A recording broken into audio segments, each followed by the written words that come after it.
Hermosos himnos para meditar.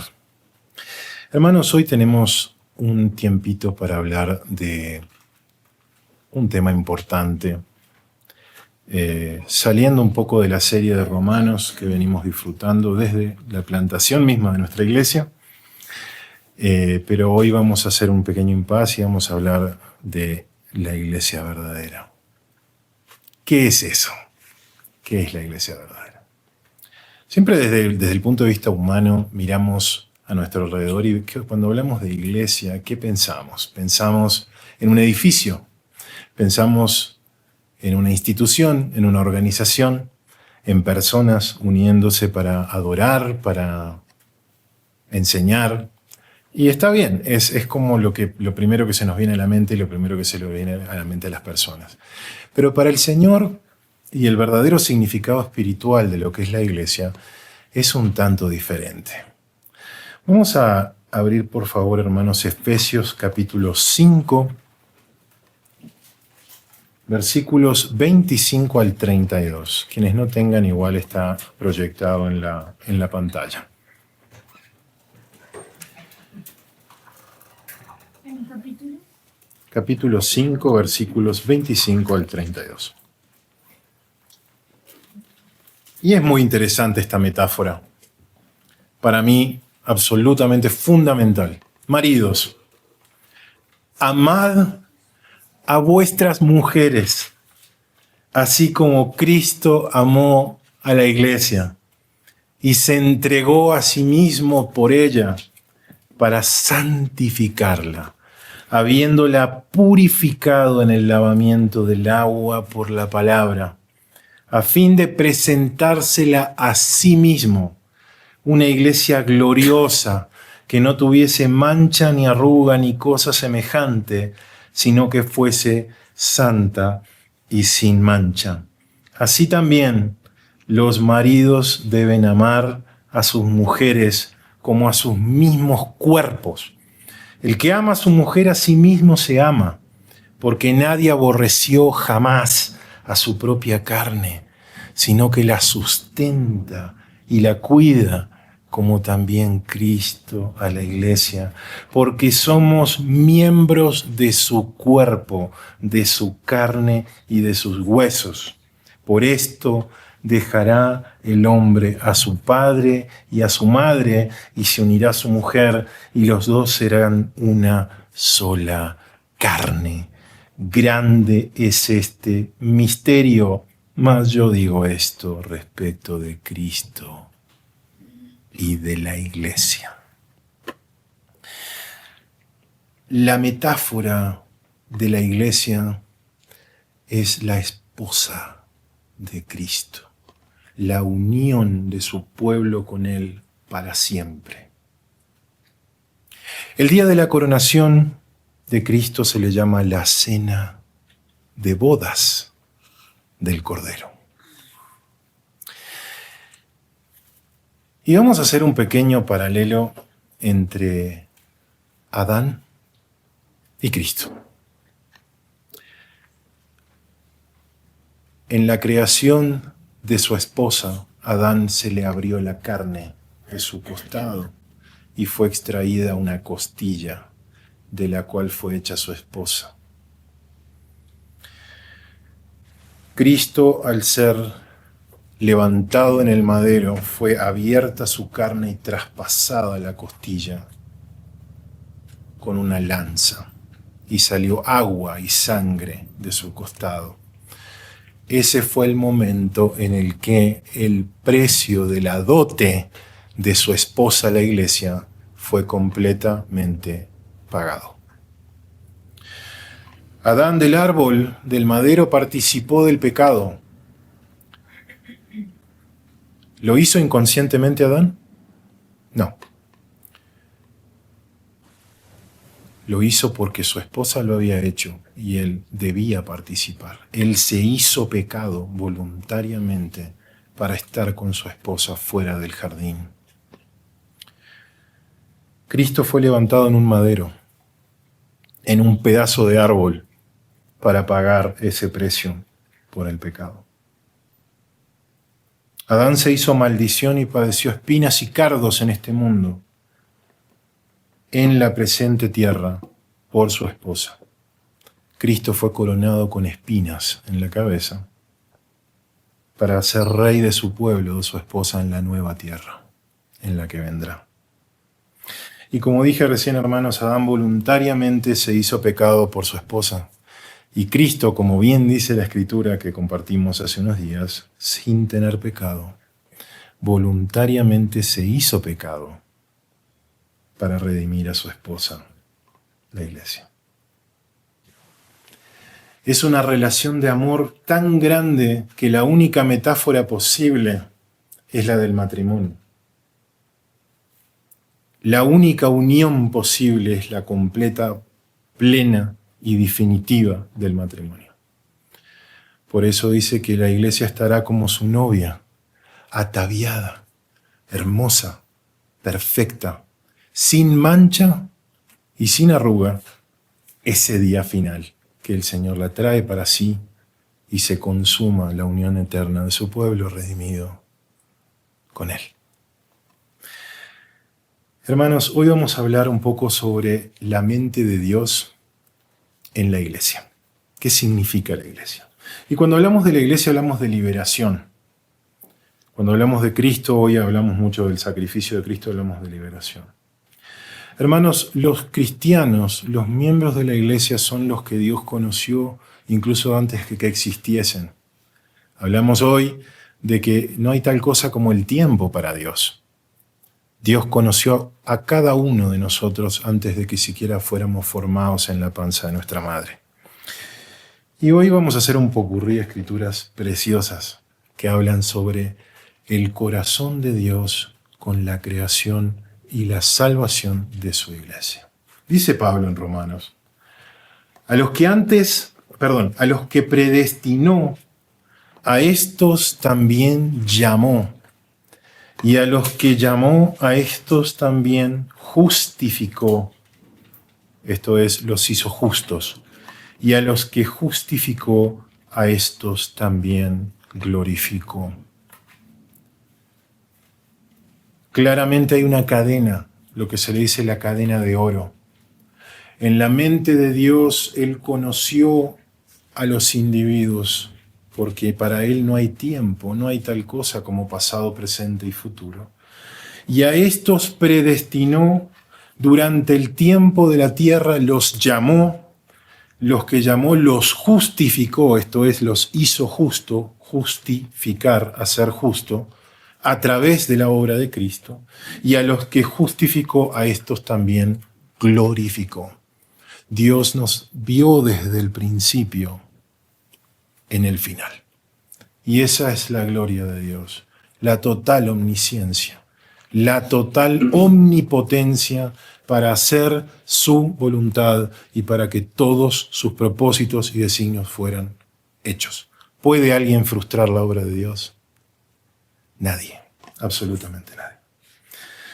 Dice Efesios, y en él asimismo tuvimos herencia, habiendo sido predestinados conforme al propósito del que hace todas las cosas según el designio de su voluntad. ¿Qué es la iglesia entonces, hermanos?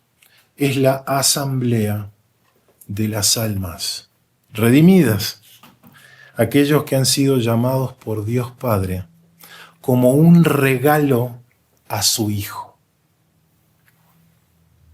Tú estás aquí porque eres un regalo de Dios para su Hijo.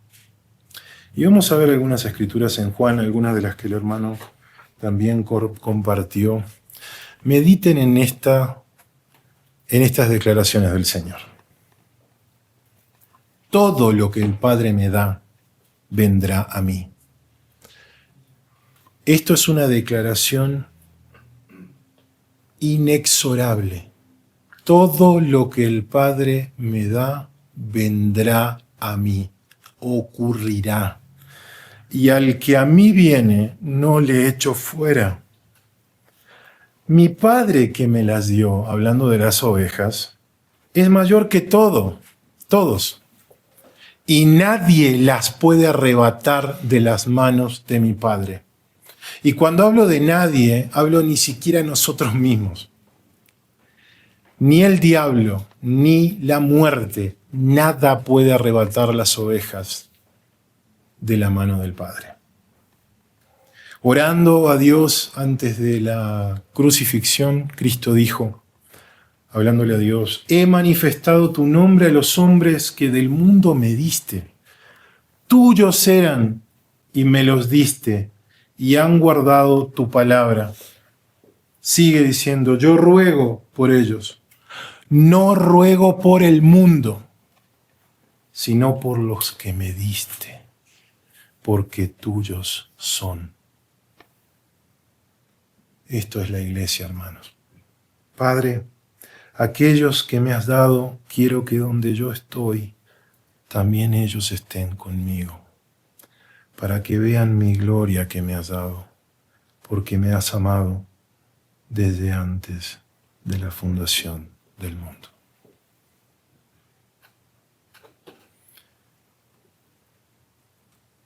El Señor quiere que estemos con Él y nos vendrá a buscar para que estemos con Él.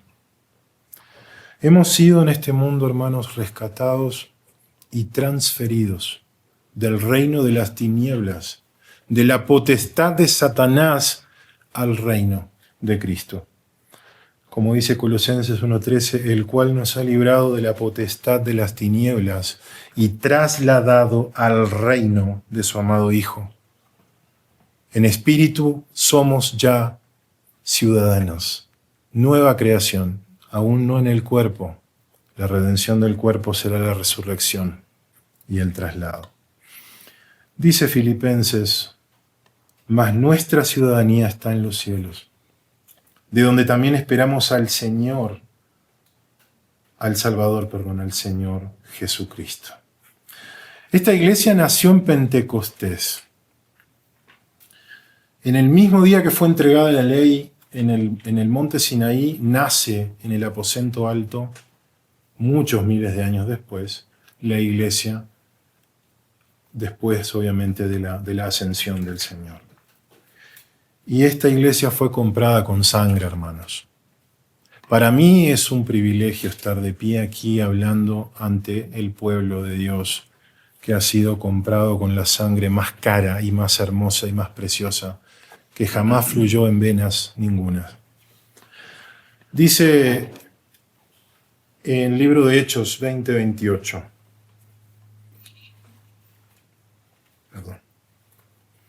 Dice, por tanto, mirad por vosotros y por todo el rebaño en que el Espíritu Santo os ha puesto por obispos, por supervisores, por pastores, por maestros, para apacentar la iglesia del Señor, la cual Él ganó por su propia sangre. Él la ganó. La ganó. Y Él es su cabeza. Y sometió todas las cosas bajo sus pies y lo dio por cabeza sobre todas las cosas a la iglesia. Y por último, hermanos, el crecimiento de la iglesia, la visión de la iglesia es algo enorme. Algunas personas dicen que la iglesia cayó en una apostasía después de los primeros siglos. Apostasía es apartamiento de la verdad. Después de los primeros siglos de la iglesia cristiana, muchos dicen que la verdad fue manipulada, que la Biblia no dice lo que decían los originales. Muchos dicen que hoy no existe tal cosa como una iglesia de Cristo sobre la tierra, que son todas divisiones y subdivisiones y religiones de hombres. Vamos a ver, hermanos, que Cristo cuando estuvo sobre la tierra, Él dio una visión y una declaración. Y la palabra de Dios no puede ser quebrantada. Él dijo lo siguiente: porque para vosotros es la promesa, y para vuestros hijos, y para todos los que están lejos, para cuantos el Señor nuestro Dios llamare. Dios ha llamado, está llamando y llamará hasta el último día a quienes son herederos de la promesa. Dice Hechos 2:47 más adelante, alabando a Dios y teniendo favor con todo el pueblo, y el Señor añadía cada día a la iglesia a los que habían de ser salvos. ¿Quién edifica la iglesia? ¿Tú? ¿Yo? ¿Tú? El Señor es el poder que edifica esta iglesia. Dice Pablo a los Corintios, y hoy estamos haciendo una extensiva y profunda lectura de lo que es la iglesia para bendición de nuestra comprensión de dónde estamos y qué estamos haciendo. Dice Pablo, y ni mi palabra ni mi predicación fue con palabras persuasivas de humana sabiduría, sino con demostración del Espíritu y de poder. Pues nuestro evangelio, dice a los tesalonicenses, no llegó a vosotros en palabras solamente, no es papel y tinta, sino también en poder, en el Espíritu Santo y en plena certidumbre, como bien sabéis, cuales fuimos entre vosotros por amor de vosotros. Y esta iglesia, hermanos, irá a la gloria, será arrebatada a los cielos con los muertos que murieron en Cristo. Os digo un misterio, no todos dormiremos, no todos moriremos, pero todos seremos transformados en un momento, en un abrir y cerrar de ojos a la final trompeta. Porque se tocará la trompeta y los muertos serán resucitados incorruptibles y nosotros seremos transformados. Porque es necesario que esto corruptible se vista de incorrupción y esto mortal se vista de inmortalidad. Ese es el rescate final de la iglesia de su esposa.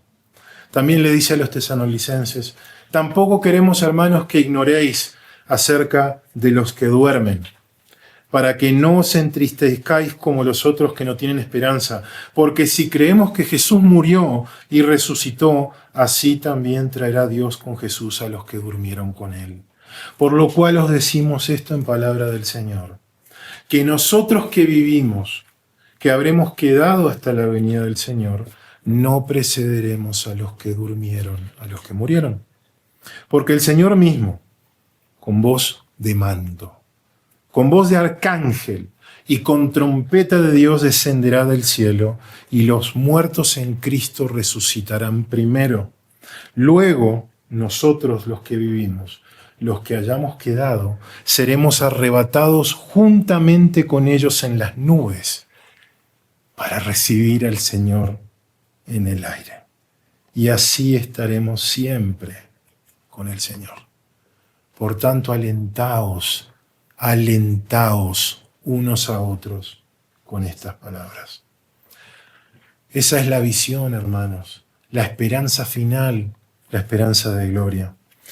Y después estaremos en su presencia por toda la eternidad. Dice finalmente Apocalipsis, no habrá más maldición. Y el trono de Dios y del Cordero estará en ella, en la Nueva Jerusalén. Y sus siervos les servirán y verán su rostro, y su nombre estará en sus frentes. No habrá allí más noche, y no tienen necesidad de luz de lámpara ni de luz de sol, porque Dios el Señor los iluminará y reinarán por los siglos de los siglos. Hermanos, la iglesia no puede ser derrotada, no puede ser extinguida. Y esa es la declaración final. Tú eres Pedro. Petros, una piedrita así. Y sobre esta roca, Petra, este fundamento, yo edificaré mi iglesia. Y las puertas del Hades, del infierno, de la muerte, no prevalecerán contra ella. Eso es una declaración de Dios mismo diciendo que nada, ni nadie puede derrotar la iglesia, su obra, ni siquiera la muerte. Yo edificaré mi iglesia. Y esa es nuestra esperanza. Al tomar el pan y el vino, hermanos, anunciamos la muerte del Señor, pero sobre todo anunciamos, hermanos, su venida. Porque Él mismo dijo que no tomará más el fruto de la vid hasta que venga en su gloria, en su reino. Así que, hermanos, con un corazón lleno de gratitud, lleno de amor por el Señor y lleno de arrepentimiento también y de humildad, participemos, hermanos, de la cena del Señor.